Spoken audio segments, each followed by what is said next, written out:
Hello, everybody. My name is Dean Davis, and this is Multiply, the podcast that provides a word of encouragement for village church planters. A week or so ago, I shared a podcast episode that talked about the suffering and division that came to Abraham and his descendants because of their practice of polygamy.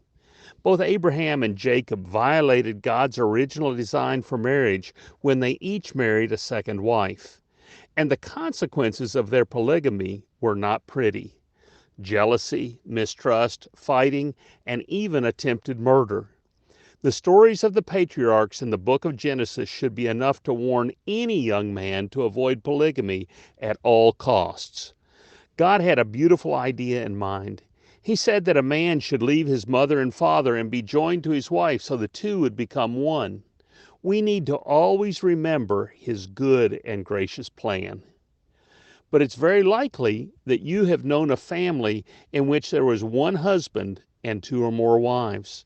Perhaps you were born into such a family, or perhaps you yourself entered into such a marriage before you knew the will of God concerning marriage. One man marries one woman. If so, you understand very well what I'm talking about when I mention the very common consequences of polygamy: jealousy, envy, selfishness, division, and even hatred. I remember talking to a West African man who was the oldest son of the fourth wife of his father. His father was the village chief. His mother died, and he was very sad. Then his father, the chief, died. The sons of his father's first wife made sure that my friend and his sisters inherited nothing from their father. My friend had to leave the technical school where he was studying to make his way as a laborer in the capital city. His aunt said they would take care of his younger sisters, but they did not. My friend's little sisters, the chief's daughters, suffered horribly at the hands of evil men.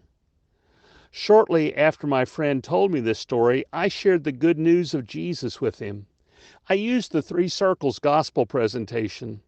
It starts with these words: "The world in which we live is broken." We both wept as I said those words. My young friend had observed firsthand that the world is broken. He and his sister suffered greatly because his father ignored God's original design for marriage. Our decisions have consequences, and those consequences last a long time and travel a long way.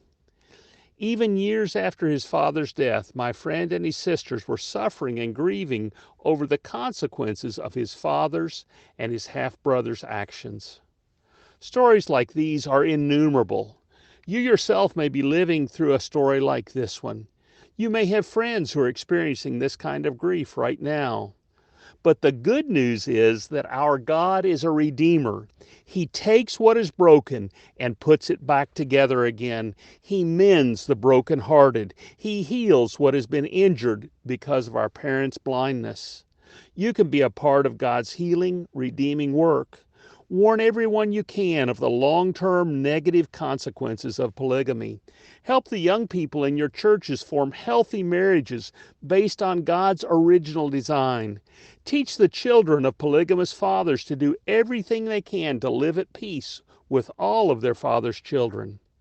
It won't be easy, but God is with you, and so your efforts will bear fruit for generations to come.